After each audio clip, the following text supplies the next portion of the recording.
반갑습니다. 경매 채널 김도현입니다. 자, 이제 이 물건을 인근 거래 사례를 보겠습니다. 자, 거래 사례를 알아야 나는 얼마 정도 쓰겠다라는 어떤 입찰가 산정이 가능하기 때문에, 자, 우리 물건이 여기 있습니다. 이 물건이 여기 있고, 자, 바로 뒤에 있는 인근에 있는 토지가 2억 8천에 매매됐습니다. 2017년. 자, 여기 나와 있네요. 대지였습니다. 생산관리지역 168평이고 매매 2억 8천만 원에 매매됐습니다. 평당 가치가 166만 원이고 2017년 8월에 거래되었다. 지금으로부터 4년 전입니다. 그리고 그것 또 바로 인근에, 자, 경매 나온 물건이 여기니까 아주 근처입니다. 241평 답입니다. 농지죠. 3억 8,200만 원에 거래됐고, 거래됐던 가격은 평당 158만 원입니다. 160만 원 부근에서 전이든 대지든 지금 거래가 되고 있습니다.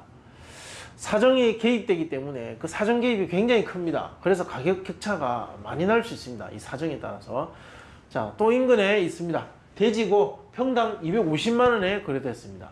자, 상황에 따라서는 200만 원대가 넘어갈 수 있다는 거죠. 2020년입니다.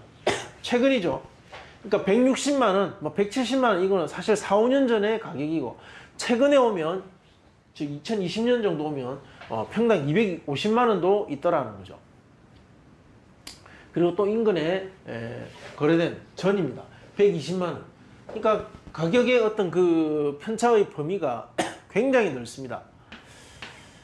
자, 최종 평가. 자, 이거 중요하죠. 여기서부터 제가 읽어드리겠습니다. 토지, 최종 주변에 된 거래 사례, 그리고 감정평가서, 이것을 감안해서 보면, 자, 모두 1단지로 이용되고 있습니다. 1단지로 이용되고 있는 바, 하나의 토지로서, 필지는 여러 필지지만 하나의 토지로 이용되고 있고, 토지의 규모, 그리고 입지, 바닷가피죠, 모양, 길게 생긴 부정형의 토지입니다. 사용가치 등 여러가지 장점과 단점을 이걸 종합적으로 고려를 하고, 시점 수정, 4, 5년이 사실 지났습니다.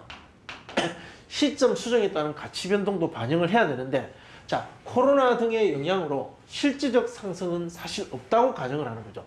즉, 시점 수정으로 인해서 가격이 올라갈 수 있지만 여러 가지 사정과 경제적 상황, 그리고 부동산 시장의 침체, 거제도의 어떤 조성 경기, 제조 경기의 하락, 이러한 여러 가지 등을 종합해 봤을 때는 그 상승분과 하락 부분을 합쳐보면 사실상의 상승이 없이 4, 5년 전에 거래됐던 평당 160만 원을 적용하는 것, 그리고 이 면적의 크기도 굉장히 크기 때문에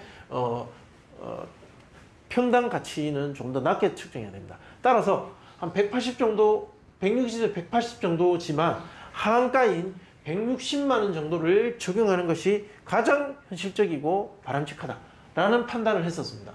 자, 160만 원을 적용하는 것이 타당할 것으로 보인다. 따라서 사용 가능한 실제적, 재산적, 사용적 가치를 가진 대지 852평이죠. 거기에 160만 원을 곱하면 13억 6,220만 원이 나옵니다. 네. 13억 6,320만 원이 나옵니다. 자, 이것이 토지의 가치라는 거죠. 자, 이렇게 길게 생긴 전답, 임야 이런 것 빼고요, 사용 가능한 대지가 이렇게 생겼습니다. 이 대지의 면적의 그 가치를 곱한 값입니다. 그래서 불필요한 것들은 사실상 영원 처리해서 계산하는 것이 현실적이다. 자, 건물은 지형과 경사도 등 영향, 건축 환경 등을 감안하면 최소한입니다. 진짜 정말 최소한 평당 350만 원 정도의 비용은 들어갑니다. 자, 따라서 사용 환경 등 일반적 지역보다 좋지 않음을 감안하면, 바닷가 바로 앞이죠. 따라서 40년이 아닌 30년 정도로 보는 것이 맞다. 따라서 611평 곱하기 350만 원, 그리고 내용연수 30년으로 봤을 때 현재 23년 남았습니다. 자, 그러면 16억 4천만 원 정도가 이거 많이 쳐준 겁니다. 많이 쳐줘도 이 정도 가치로 보는 거죠. 따라서 사용 가능한 물건의 가치, 사용 가치만으로 봤을 때 이 토지는 13억 6천 정도, 건물은 16억 4천, 따라서 합계가 약 30억, 감정가는 28억, 감정의 제대로 된 현실적 가치는 28억, 그리고 사용 가능한 현재 사용한다고 가정했을 때 이 물건의 가치는 약 30억 정도. 비슷하게 나오죠. 자, 28억에서 한 30억 정도가 정상적인 가치다. 자, 그런데 이게 34%까지 유찰됐죠. 예, 감정이 37억, 뭐 40억 초기 이랬으니까 굉장히 비싼 겁니다. 자, 보면 이제 해뭐뭐라고 되어 있습니다. 이 지금 사업자의 상호 이름입니다. 자, 여기에 운영상 하자. 자, 운영을 잘 못했다는 거죠. 그리고 장기간 방치됨으로 인해서 장기간 방치된 건물이라서 개보수 비용이 크게 들어갈 것으로 예상됩니다. 그러니까 사용하기 위해서는 더 많은 돈이 투입돼야 되기 때문에 낙찰받는 게 다가 아니라 이후에 투입될 돈의 규모가 굉장히 큽니다. 그래서 그 비용의 부담으로 유찰되었다. 자, 지금 제가 자, 유찰된 이유에 대한 분석입니다. 향후에 들어갈 비용이 굉장히 커서 유찰되었다. 그리고 또 자, 보존관리지역과 생산관리지역이라는 한계, 행위 제한 자체가 굉장히 큽니다. 이로써 영업할 수 있는 업종이 도시지역보다는 굉장히 제한적입니다. 그 이유가 또 유찰된 이유입니다. 그리고 코로나 등 경제적 상황이 좋지 않았습니다. 서비스업에 보면 작은 규모의 사업장은 그런 대로 유지가 됐지만 지금 이런 물건처럼 규모가 큰 물건은 큰 타격을 받았습니다. 따라서 지금 상황에 뭔가 대대적인 투자를 해서 새롭게 뭔가 영업을 한다는 것 자체가 굉장히 큰 부담인 거죠. 그래서 쉽게 입찰에 뛰어들지 못했다. 그리고 극경사지의 임양, 전등, 실제 사용 가치가 아주 미미한 토지와 건물들이 너무 많이 포함되어 있다는 거죠. 그 면적 비율도 굉장히 높습니다. 그래서 개발 가능성이 낮은 물건이라서 매수 의지에 크게 영향을 미쳤죠. 실제 쓸 수 있는 것은 작았습니다. 그러니까 제 분석을 보면 면적이 굉장히 커도 실제 사용할 수 있는 부분만 정확하게 꺼내서 이 부분에 대해서만 분석을 해서 가치 분석을 했습니다. 사실상 이건 영원 처리죠. 이렇게 해야 입찰할 수 있는 거죠. 이 쓸데없는 게 너무 많습니다. 자, 이런 게 많다 보니까 이렇게까지 유찰되었다. 자, 이렇게 저는 크게 네 가지로 유찰 이유를 설명했습니다. 자, 대상물의 경제적 가치를 감정평가서에서는 37억 8,500으로 평가했습니다. 토지, 건물, 제시외 합계가 이렇습니다. 자, 그러나 저의 분석은 토지, 건물, 제시외는 0원이죠. 이렇게 봤을 때 약 30억 정도. 자, 그러면 이거는 현재 현재 어떤 그 경제적인 어떤 그 가치고, 자, 이것을 현실에서 사용한다면 사용하기 위한 가치는 다릅니다. 또, 자, 보세요. 자, 이거 지금 바로 사용할 수 있습니까? 사용 못합니다. 장기간 방치되어 있습니다. 따라서 사용 가능한 시기까지 공사하고 해결하고 명도도 해결하고 그 시기까지 상당한 시간 소요됩니다. 그 보유하고 있는 기간 동안 또 금융 비용이 발생하겠죠. 그리고 사용 가능한 수준까지 시설 변경하고 보수하고 또 철거하고 용도 변경도 해야 되고 거기에 건물에 투입될 비용도 상당할 겁니다. 그러니까 보유 비용, 개보수 비용, 리모델링 비용, 자, 그리고 부동산이 정상적인 사용 가치를 발휘할 때까지 수익이 발생할 때까지의 어떤 마케팅 비용과 여러 가지 영업적 비용도 들어갑니다. 이것을 다 합치면 상당한 금액입니다. 연면적 600평이 넘어가기 때문에 따라서 정상적인 리모델링만 한다 치더라도 6억 정도는 들어갈 거란 말입니다.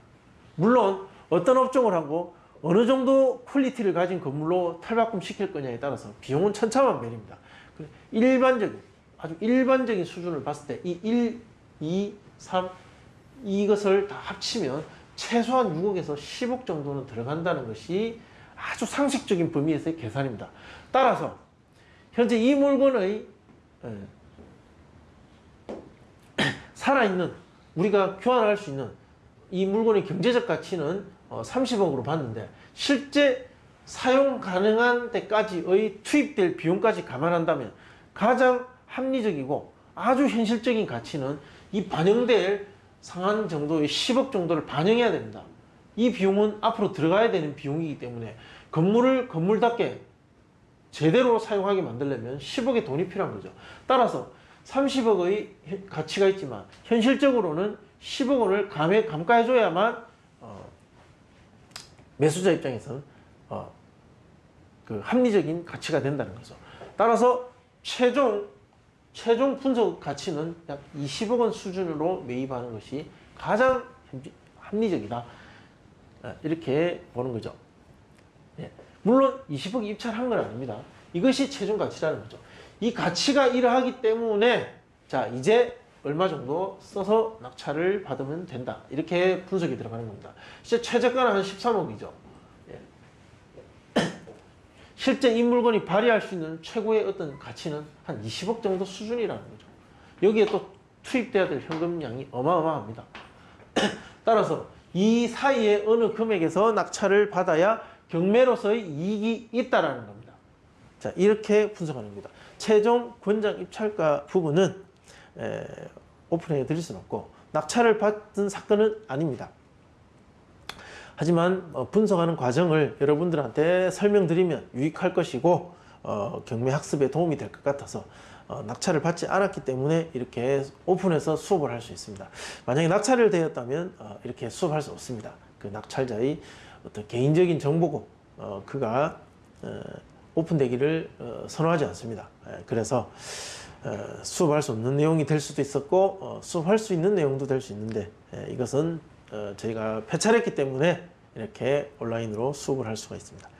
자, 이렇게 분석했었다는 것, 이런 과정을 거치고 이런 것들을 검토한다는 것들을 여러분들한테 보여드렸습니다. 평소에 제가 하고 있는 업무는 이러한 업무들입니다. 늘 아파트 수업을 많이 하다 보니까 아파트 입찰을 하고 있느냐라고 이런 질문들도 많이 받는데 실제 아파트는 한 2년 사이에는 거의 없었던 것 같습니다. 잘 의뢰를 받지 않습니다. 의뢰가 잘 들어오지도 않고요. 네, 그런 상황입니다. 자, 궁금하신 내용은 또 댓글 남겨주시면 답변해 드리겠습니다. 좋아요, 구독 신청 부탁드리겠습니다. 감사합니다.